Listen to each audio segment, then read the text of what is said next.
Good morning. I am on Ness Island. I look a bit sleepy. It's because I had a bit of a wild night trying to sleep in the van, but there was a lot of techno coming from somewhere. I'm glad somebody was having a good time. This is where I proposed to Frankie. She didn't know it was coming, although the specific ring she wanted was silver, had an emerald in the middle, and the emerald had to have 2 diamonds either side. I got pretty close. Long story is, I wanted to propose to her at the viewpoint where we first met, except that particular weekend in December 2022, there was a lot of heavy snow. We had an event at the ice centre in Inverness. It was an ice skating demonstration, and there was lots of people could come, the public could come and skate with Santa. So where my equipment is kept, it was quite far out of town. We had to travel in the snow to get there, and when we arrived, it was just blanketed in snow. We managed to get up the hill and to the yard, and then we got into the building and loaded the van with equipment, but getting out was a struggle. So we had to get a lot of help. We had to get towed out. We couldn't get to the viewpoint, which wasn't very far away, so proposing there had to be scrapped, which was just, it's not ideal, but it was the weather. But I was committed to seeing it through. When we got to Inverness, Frankie and I went for a walk, and I thought we would take a walk out to Ness Island, which was perfect because here, that exact spot there, I said, I've never done anything like this before. And her eyeballs just about popped out of her head because she thought I was going to jump in the river. I don't know why that occurred to her, but I got down on one knee, pulled a box with a ring out. She'd seen the ring. I hadn't even had an opportunity to ask her the question, and she snatched the ring from my hand. So she was quite shocked.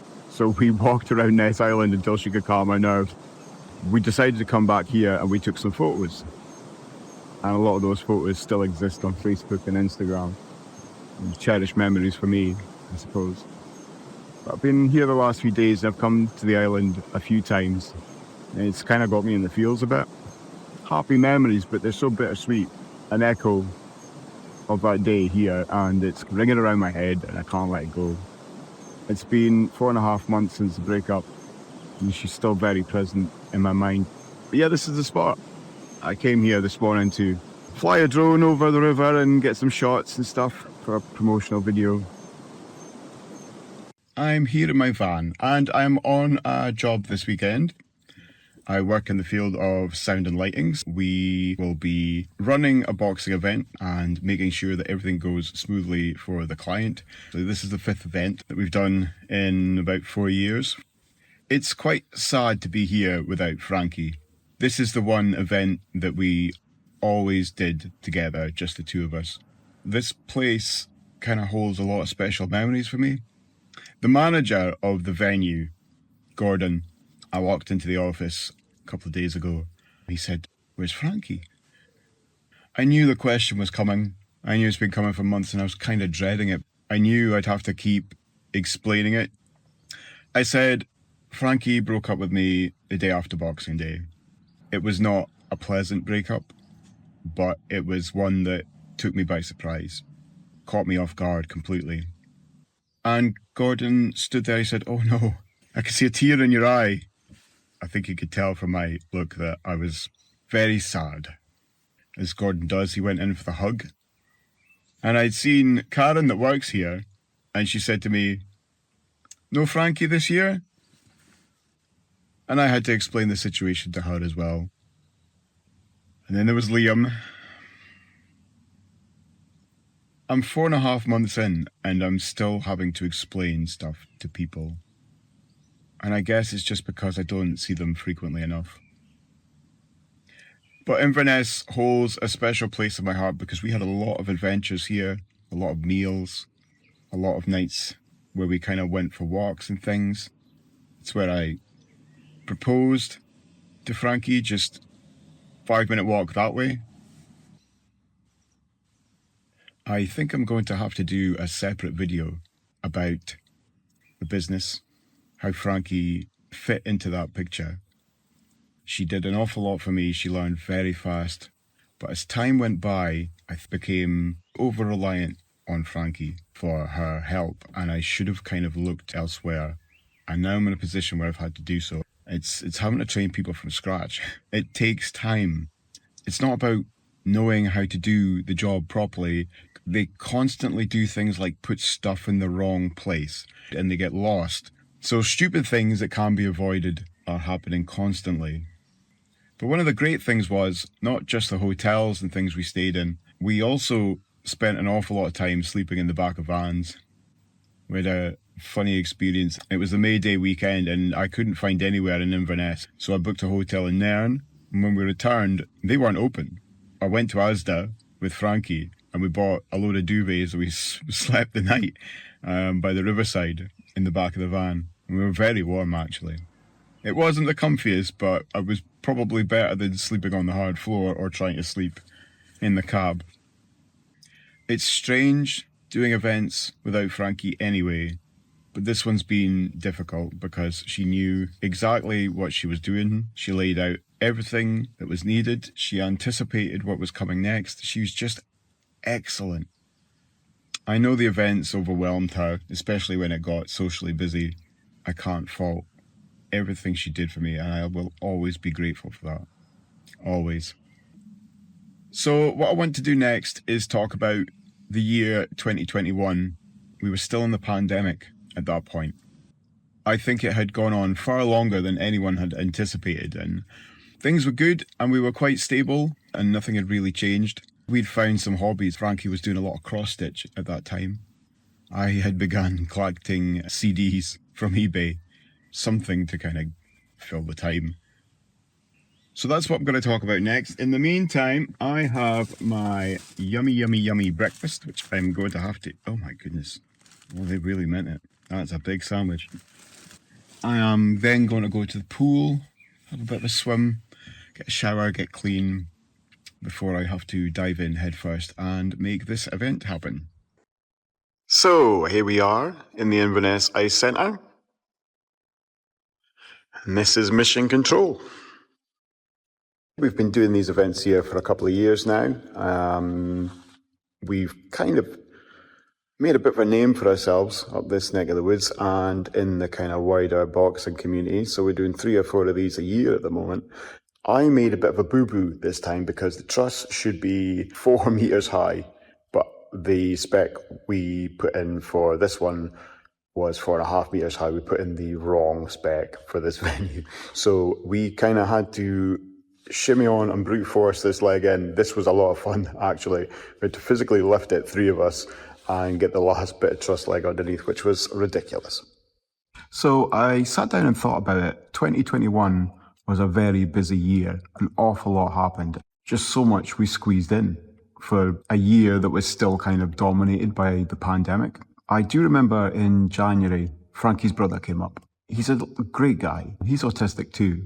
But what he also brought to the table was kind of impartial from everything that kind of went on in the wider family circle. He was generous and kind, especially with his money, and always looked after Frankie if she needed any help.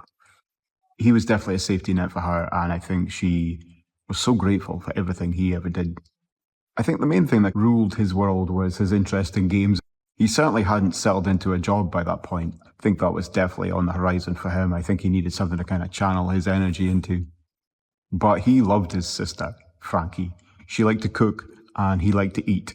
That's for sure. You would make a lasagna that would last us for like 3 nights. The same portions would be gone in the same night. And it's not because he was greedy, but he ate man-sized portions.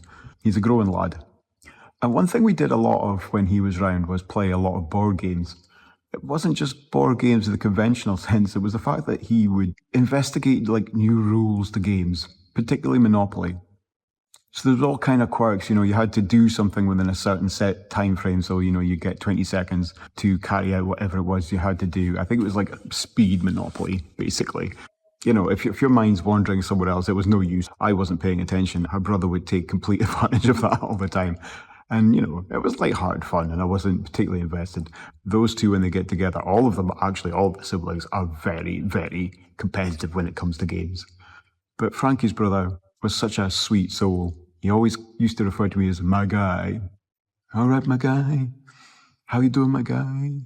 But when he came up, he would sit on the sofa. He'd have his PC set up in the front room. And it was his way of dominating the space and making sure that you are interested in my activities. And I didn't mind. He was only ever up for about a week at a time. One thing I did find funny was one occasion he visited, he forgot his PC. Or his hard, no, I think it was a hard drive for his PC. He made his dad drive all the way back down with him to go collect the hard drive and then drive all the way back up. Bearing in mind, it's 180-mile round trip. So, yeah. But it was sweet seeing the siblings play games together. There was one game they used to play called Play Up on the PlayStation.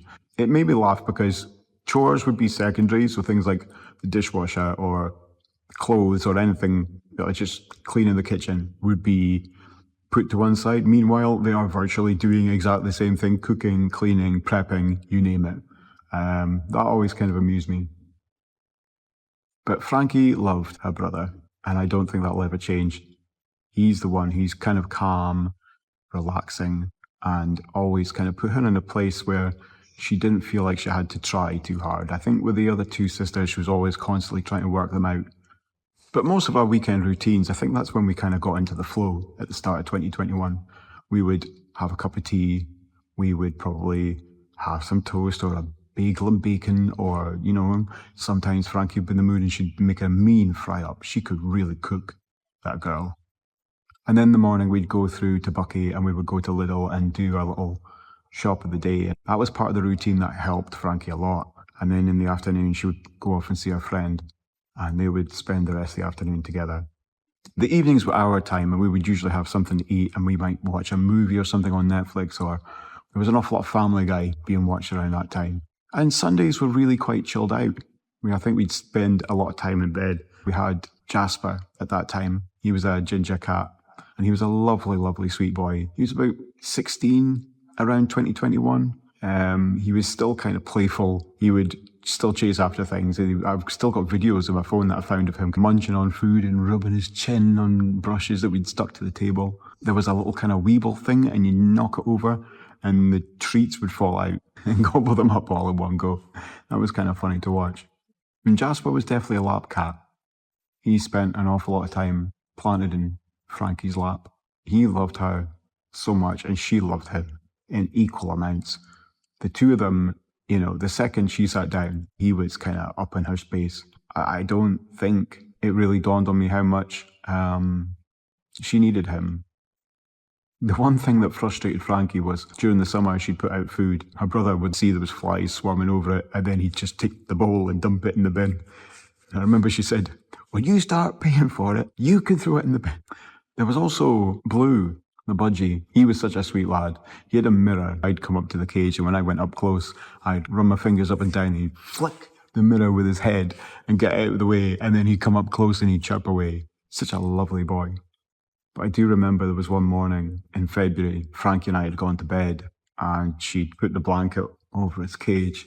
When we woke up in the morning, she went to go check on him and he'd passed away through the night. She was so upset. I just remember she put her hand in the cage and she picked him up. And I didn't think she was going to go to work that morning, but she did. And I'm not sure how she powered through. And when we came home, we put him in a shoebox at the back of the garden.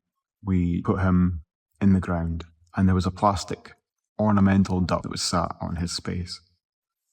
Again, we were still kind of caught up in the pandemic, so a lot of what Frankie was doing was baking. I remember, I think it was either January or February, she had a go at making a chocolate cake, but she had all sorts of ingredients that she put in it. My dad used to mock her. He was like, oh, you make mayonnaise cake. Well, you know, what is mayonnaise except from eggs, basically. The mayonnaise cake was excellent. She did a really good job. I think she put like a half a bottle of stout in there, you know, like a Guinness type of kind of drink. But the recipe was always tucked away in the kitchen drawer and she was always quick to go and whip it out when she needed to please someone. She would often make cakes as gifts for people, which I just thought was quite sweet. One thing that Frankie did was carrot cake, and I love carrot cake. It's absolutely gorgeous. I don't know how it came to be my favourite cake, but cake, I love cake. And when I tried her carrot cake, it was gorgeous. And I think she used to remind me, like, there's basically half a kilo of sugar in here. Do I care? I don't care how much sugar in it. It tastes good.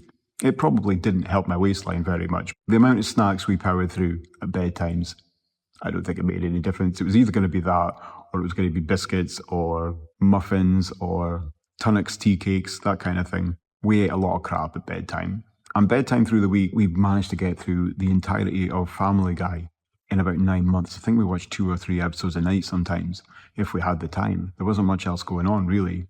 And it was a good way to kind of fall asleep.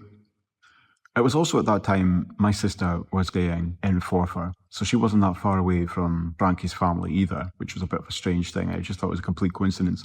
I remember when we first met, Frankie said, "Oh, my family stay in Forfar." I was like, what? Of all the places? So it seemed a bit odd to me that my sister stayed in Forfar as well. And I think she only lived there because it was convenient for her partner at the time to be able to get backwards and forwards to Dundee.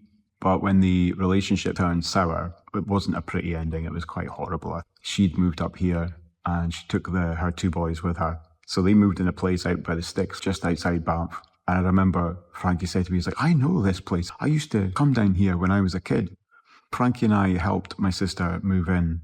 I had a lot of furniture that was still kind of in storage. I think I had a fridge freezer, a dishwasher, a washing machine that I didn't know what to do with. So it was kind of still in storage. To get my sister a good start, we'd get her all the furniture. So we also went into Aberdeen and we went and got some sofas and things. And we still mid-pandemic. She got some rather posh looking sofas that we went to collect, and getting it up and down those stairs at the front of our house, because it was awkward. And if you're moving a giant fridge freezer, it wasn't easy. But that was also around the time that the PlayStation 5 was released, and I think there was a real major shortage because of the pandemic of parts for them.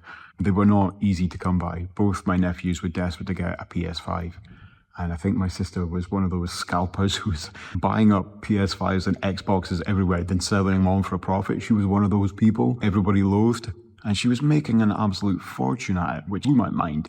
But I think it was my nephew's 8th birthday. He got a PS5. And Frankie and I and my mum and dad, and we were all there. And to see the excitement on my nephew's face when he opened up the box and realised he had a PS5, he's one of the few people in the world that had one. And my eldest nephew, he wanted one more, and my sister had somehow managed to get one for him too, and he was so happy. He'd paid for it himself from his own money. But to watch the kind of excitement on their faces when they got what they wanted was lovely. I also remember it was either the end of January or February at that time. Frankie had started to dabble in trying lots of new dishes. We were eating all sorts of foods. I think we were quite adventurous at the start of our relationship and everything. I think Frankie had the energy to kind of do a lot of that stuff where she hadn't before. But she made a chicken korma from scratch, which was absolutely amazing. She hadn't made it many times after that, if at all. I don't really remember, but I do remember that she got in such effort to cook up something from scratch. She used coconut milk, all sorts of seasoning. It was really hard to get hold of. I think some things you may have even bought from the internet, because it's not the kind of thing you find in your local grocery store by any stretch. So when she was doing that kind of thing, it was just a great eating experience. I always rated Frankie as a cook. She was just amazing.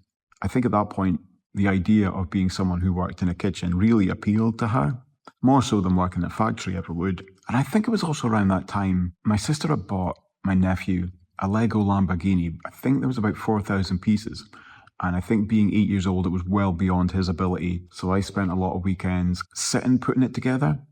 It was definitely about 3 weeks worth of work in there. Frankie would sit with Jasper on her lap. We'd have music on in the background and we would just chill, enjoy each other's company. I think that was one of the most important things we did. Sometimes a lot of the time, just being there, doing our own activities, but in each other's company was really nice. And I think she felt the same way too. So once the Lamborghini was built, we presented it to my nephew on his birthday, and I think he was well impressed. I was more concerned he would break it by accident. He was pulling doors open and flaps here and there and messing around with the steering at a fully functioning gearbox and all sorts of stuff. The kind of things that people can do with Lego just completely blows my mind. I also remember there was a weekend in February. We had an awful lot of snow and the road out of town was blocked quite bad. I think we had to postpone our shopping trip, or I'd gone shopping the day earlier. I don't really remember what it was, but I think we were fine. We could have probably got stuff from the co-op anyway. Frankie's stepmom had come to visit, and I think that kind of extended her stay for a little bit. She's a lovely woman, but can talk your ear off. I think that's a thing. And I think when she realizes that she's run out of things to say, she'll find something else to tell you about. It's just kind of hilarious. Frankie was her stepmom's favourite of all the siblings. There was no doubt in my mind. And I think in those kind of quiet moments when Frankie would go out to see her friend, it would just be her stepmom and I would discuss Frankie and what she's going through. It was reassuring to hear from her stepmom's perspective just how she was getting on and to know that she was okay and that she was coping and safe. I think I often had to remind her that Frankie had limits in what she was able to do and how she could cope with that kind of constant presence in the house that came with the stepmom being there, and remind her that the home is a place where Frankie would be able to kind of relax and not have to worry about having to entertain other people.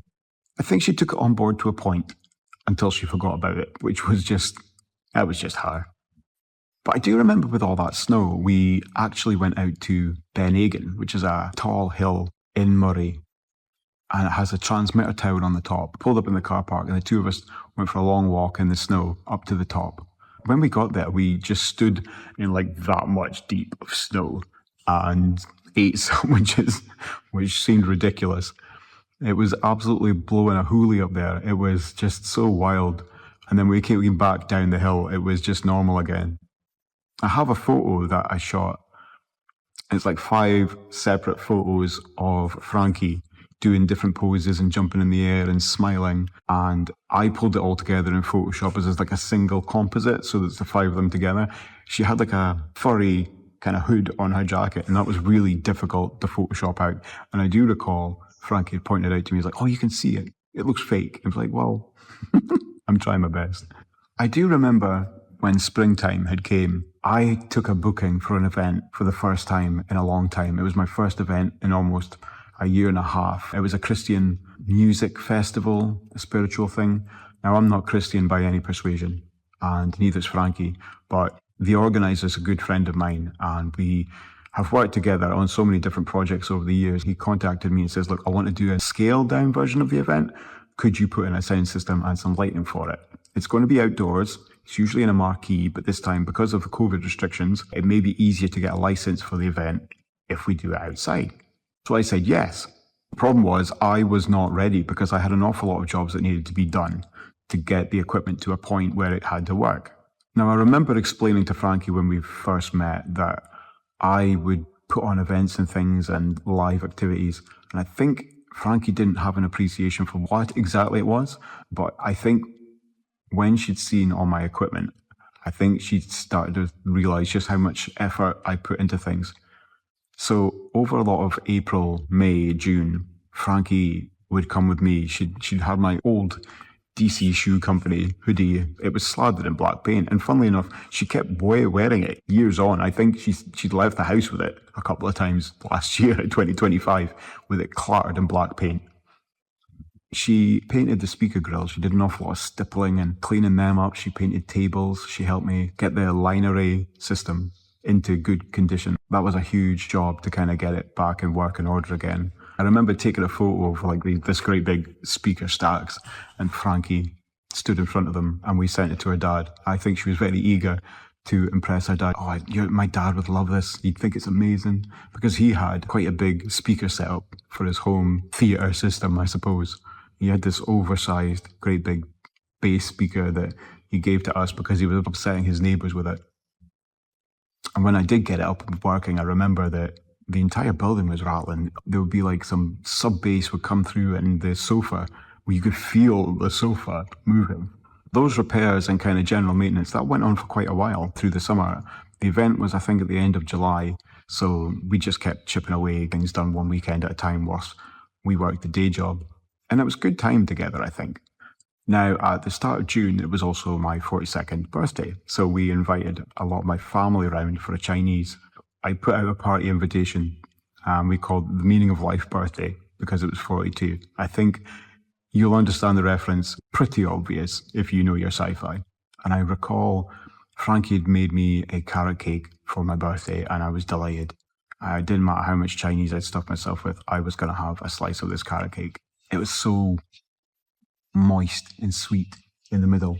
But my nephew had stuffed his face to the point where he couldn't eat anymore. But he was trying to be extra polite. He says, I will try some of your carrot cake. He took a slice. He was still very stuffed and had a second slice. He enjoyed it that much. The event came round in July. This was the first time Frankie done anything with me. She was kind of thrown in the deep end. She didn't quite know what she was doing, but being a practical kind of girl, she was really good. We were offered some accommodation in a cottage with some of our friends that we were staying with. My friend said to me, oh, I will bring my dog along. And I said, well, is there a chance that we could get Frankie to look after your dog and take him for walks? Because that would be fantastic. So that was kind of a way for Frankie to step out if she was becoming overwhelmed with what was going on at the event. I was concerned for her that she might not be able to cope. And I think she appreciated the fact that she was being thought about in that way. And I said to her, look, if at any point you need to step back, just go. And she would go for a walk in the woods and she would take Harvey with her. She loved that dog and I think he loved her. The secret to get to his heart was carrots. That boy loves his carrots. We spent 2 days setting up a speaker system there. We put in some lighting. We got some scaffolding and I hung quite a hefty-ish line array system. I think it was 6 speakers hanging, 4 great big 2018-inch sub-bass speakers. There was no kind of real pressure for Frankie to do anything that she didn't want to do. She would just disappear. She would let me know where she was. She would go and get us food. I didn't have a lot to do, so I was just chilling out, playing with the lights. And I think I also gave Frankie the opportunity to kind of play with the lights and learn. I realized that she could be a really good asset to the business. But I was also consciously aware of her capacity because I knew that if she got pushed and pushed and pushed and overwhelmed, she would have to tap out at some point. And she did at future events. If she needed to kind of take a step back, she would. But I think for her first event, she did really well. Being able to share that experience with her meant a lot to me. We would sit with our friends at night and we would have a drink and kind of debrief, and it was a perfect first summer event. At least show her what it is I do. The people there were lovely, and I think Frankie knew how special a group of people they were in terms of their kindness and thoughtfulness. I also just remember that Frankie was just brown. Like super mega brown. She'd caught the sun. She always had a beautiful tan in the summer. She just went dark. I remember she went and bought loads of dresses and tops because she was so excited about being able to dress up in the summer. I do recall there was an incident when we got back from the event. We'd put all our clothes in the wash and I think she'd put some of her new dresses in, and all the dye, it wasn't fixed, so it had run into a lot of the clothes, and a lot of my clothes went this weird kind of off lilac-y purple colour, and all my underwear was just ruined. A lot of these new dresses were being cleaned in the sink in the bathroom. It is what it is. We learned the hard way. When we got into August of 2021, Frankie was having a really hard day at work. I think she got pushed to the point where she couldn't take any more. We would have lunch in the car park. She got into the car and she just broke down into tears and said, I can't do this anymore. I can't cope. Something had happened that pushed her over the edge, and I don't remember what it was, but I remember saying, quit. Tell them you're leaving. She said, I can't do that. I said, look, we'll find a way. We had a little bit of money to play with after that event, so I said, just quit. What am I going to do? I said, just tell him you'll quit. I'll look after you until you can find something. You just have to find another job that makes you happier. If this is making you miserable, leave. So she did. She went back and she quit. Frankie being Frankie, always landing on her feet, she did. She found another job that was in a seafood restaurant, and she was given a job kind of helping in the kitchen. I remember she didn't have any money to buy any chef's whites. She looked on Amazon and she sent me the link, and I think I bought her several pairs of stuff. I think when it started, the job was fine. There was a couple of people with some ego problems, but that's just chefs in general. There were a few incidents. I think she cut her finger. I think she found the pressure of working in a kitchen quite stressful. She got a phone call when she was on the bus through one day, and they told her not to come in for a shift. She was essentially on a 0 hours contract, and then the work just kind of dried up. And after about 6 weeks of that, I think she jacked it in and went back to the meat factory. I think the experience was good for her. The way I felt about it was she tried it. Can be the hardest part, walking away from something that's stable and secure. You might hate it, but she took the risk, and that's what I liked about Frankie, was she was not afraid to try new things and try something different if things weren't working out.